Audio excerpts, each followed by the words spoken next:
Guys, एक कहानी है 20वीं सदी के ऐसे महान संत करोली बाबा की जिनके मुरीद दुनिया के कोने कोने में हैं। और उन्हीं में से एक थे एप्पल कंपनी के फाउंडर स्टीव जॉब्स, जो बताते हैं कि जब उनके पास कुछ भी नहीं था तब वो एक बार भारत आए थे और उत्तराखंड कैची धाम के संत नीब करोली बाबा की, जिसके बाद वो कामयाबी के शिखर पर पहुंच गए थे। यही नहीं, जब मार्क जुकरबर्ग ने एक इंटरव्यू में स्टीव जॉब्स से पूछा कि आपको काम करने की प्रेरणा कहां से मिलती है, तो स्टीव जॉब्स ने उनसे कहा कि मार्क, अगर तुम मेरे जैसे ही किसी मिशन से जुड़े हुए हो तो तुम एक बार भारत में करोली बाबा के पास जरूर जाना। और ये बात मार्क जुकरबर्ग ने प्रधानमंत्री नरेंद्र मोदी जी के साथ हुए एक इंटरव्यू में बताई थी। यही नहीं, बाबा के भक्तों में हॉलीवुड एक्ट्रेस जूलिया रॉबर्ट्स और हार्वर्ड के प्रोफेसर रिचर्ड एल्पर्ट भी शामिल हैं, जो बाद में बाबा के मार्गदर्शन से रामदास के नाम से मशहूर हुए। और उन्होंने बाबा के चमत्कारों पर एक किताब भी लिखी है, मिरेकल ऑफ लव। वैसे गाइस, कुछ तो खास बात थी हमारे नैनीताल के संत करोली बाबा में। ऐसे महान संत को मेरी तरफ से और हमारी टीम की तरफ से सादर प्रणाम।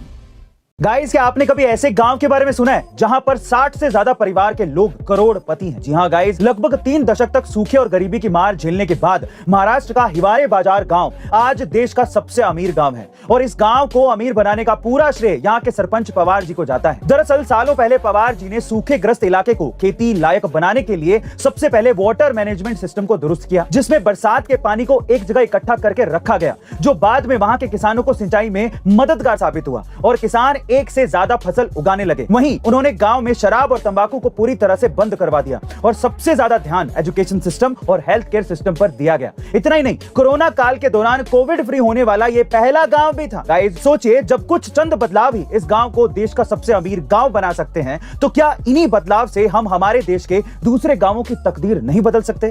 इस बारे में सोचिएगा और कमेंट सेक्शन में आप क्या सोचते हैं लिखिएगा जरूर। गाइस, आप सभी ने कहावत तो सुनी होगी कि सिर का सफेद बाल कभी नहीं तोड़ना चाहिए, क्योंकि उस चक्कर में 10 नए सफेद बाल उगाएंगे। पर क्या ये सच है? नहीं गाइस, ये बात बिल्कुल एक मिथक है, क्योंकि सिर के बाल हमारे सिर में मौजूद फोलिकल से उगते हैं और हर एक फोलिकल से एक ही बाल उगता है। तो फिर एक फोलिकल से एक बाल टूटने पर 10 नए बाल कैसे उग सकते हैं? वहीं अगर हम बालों के कलर की बात करें तो बाल मेलानिन की वजह से काले और कुछ सफेद उगते हैं। तो फिर जब हम सफेद बाल तोड़ते हैं तो व्हाइट फोलिकल से दोबारा व्हाइट बाल ही निकलेंगे, लेकिन वो भी सिर्फ एक ही। लेकिन बार बार बाल तोड़ने की वजह से फोलिकल्स कमजोर हो सकते हैं और उस जगह से दोबारा बाल ना उगने की संभावनाएं बहुत ज्यादा हैं। गाइस, दुनिया का एक ऐसा खोया हुआ आविष्कार जो शायद आज पेट्रोल और डीजल की जरूरत को भी खत्म कर सकता था।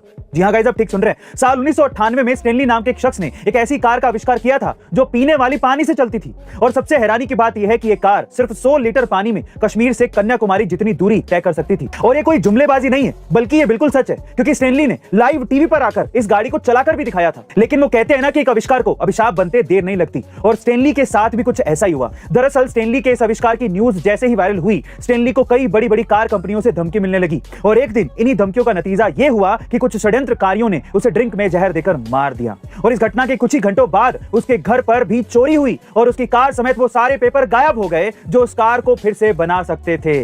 वैसे गाइस, आपको क्या लगता है कि स्टेनली का यह आविष्कार आज के वक्त में कितना फायदेमंद होता? कमेंट सेक्शन में जरूर लिखेगा। और ऐसे अमेजिंग वीडियोस के लिए शेयर, सब्सक्राइब एंड लाइक। मिलते हैं अगली वीडियो में।